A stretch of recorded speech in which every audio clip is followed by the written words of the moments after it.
a moment right now where I think every organization on earth is looking at, the data that they have in their business, how they can leverage that data as an asset to power their operations, but also really thinking about, well, do they trust this data? Do they trust this data that they have across their organization? Do they trust harnessing the power of that data to power their AI, their decisions, their operations?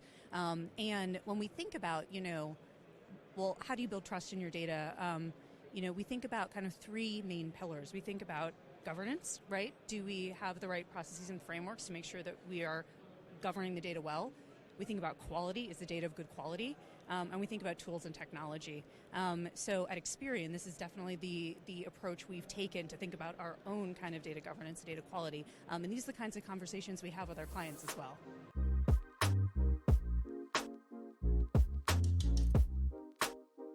When different organizations are in different phases of kind of data governance, data quality, maturity, and I think when we talk to a lot of organizations, there are some challenges that we see, a lot of organizations facing. I think a lot of organizations see problems with duplication of their data. They've got duplicate copies, they've got data stored in multiple places, multiple systems, and it's really, really tricky to get a single view. What is the true view of, an end customer or consumer? So that's one issue. The second issue is inconsistent formatting. When data is stored in different kinds of formats across different systems, it becomes much more difficult to activate it, to use it, to pull it into your analytics and your processes. I think the third challenge we see organizations facing is not having clear standards or not fully understanding which regulations may apply to their data.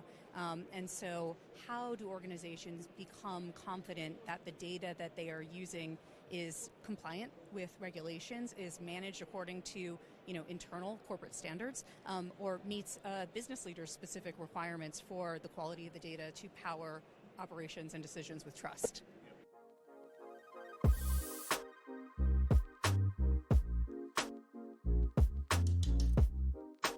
I think we look at this in a couple of ways. I think, number one, standardized data formats is something that we look at a lot. For example, the tools that we use, Experian's Aperture Data Studio, for example, helps our clients and helps us standardize data formats and make it easier to analyze, to assess, to integrate data from one source to another. So, data can be standardized according to templates related specifically to an organization, can be based on rules that an organization defines. So that's something that's really powerful. Second area, real-time data cleansing and validation. This is something that's becoming increasingly important when you think about an end consumer experience. We want everything to happen in real time. So that real-time capability is really, really important, not just for, execution of processes and workflows, but also that real-time data validation. So we know that the data is valid and has, kind of trust from the moment of entry.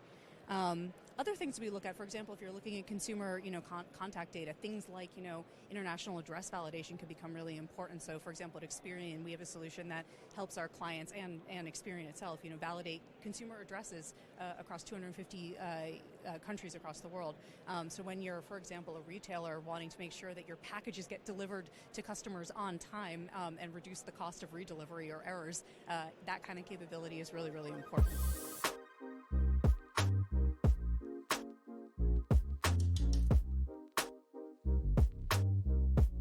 So I think this is something that's really, really critical, and a lot of organizations are focused on how do we get this right. And I think, as we spoke about before, it's really, really important that the data that is used to power AI is accurate, is reliable, and it's trusted. And if it's not trusted, then the outputs of AI, can be questioned, cannot be trusted.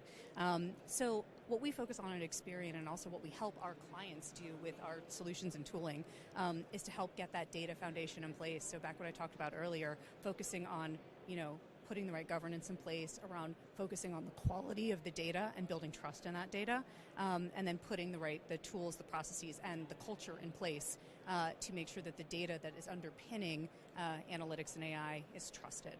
But it's something that requires continued monitoring.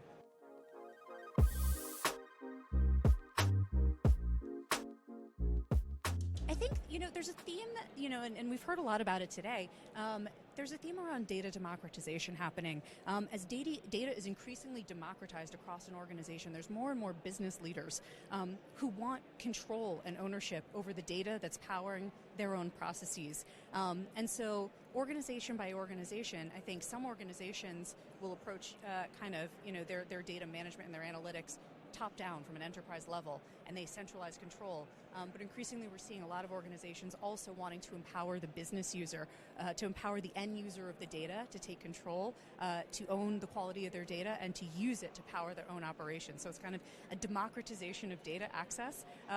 Something that used to be the purview of a few data scientists, now actually is becoming a core capability throughout an organization, which is really, really exciting.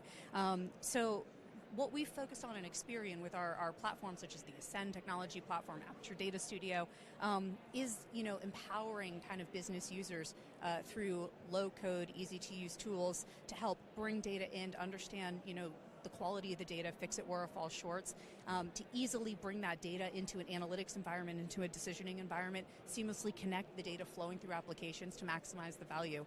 So this is what we've been really focused on, is trying to put ourselves in the business user's shoes, because at Experian, we are one of the world's largest data processors, right? We are a data and analytics company by DNA. And so, in thinking about, well, what are the tools that we need to power our own analytics, our own data, this is a set of capabilities that we're really, really excited to be working with our clients to help implement with them as well.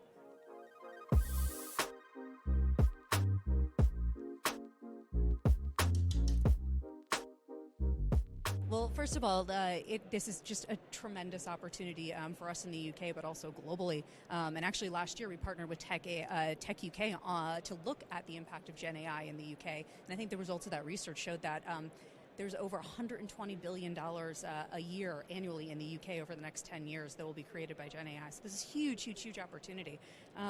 So I think every single business is looking at how do they maximize the benefit of Gen AI? How do they take advantage of their own data to power, AI analytics, generative AI as it evolves? And the ecosystem is changing so quickly, even in the last couple of weeks, right? The industry is evolving. And so, there are hurdles to overcome, and I think organizations are grappling with how do we pursue the right initiatives, how do we invest in the right parts of the technology, how do we do this safely and with trust in the output that we're getting. So at Experian, I think the approach that we've taken is one that's focused on responsible innovation and responsible implementation. I think the way that we've framed it is we've gone slow to go fast. And so I think as we've looked at kind of the, kind of available Gen AI capabilities that we could start bringing, both to our internal operations, but also to our clients through our technologies, we've focused on, getting council set up, across each of our regions to look at, what are the different use cases, how do they drive our business strategy forward, what are the risks, what are the opportunities. We ensured widespread enablement. We ensured every single person took some training on Gen AI so that everybody was empowered to start experimenting and testing and learning. But we've kind of approached it, with measured examination to say, okay, as we start to test and learn, as we empower our employees to start experimenting, what guardrails do we need to put in place? What systems do we need to start in place? How do we need to, put the right, processes, culture, tooling in place to ensure that we're comfortable and that all the applications of analytics, Gen AI, AI more broadly, are backed by, kind of the same transparency, auditability, and ultimately trust that powers everything we do.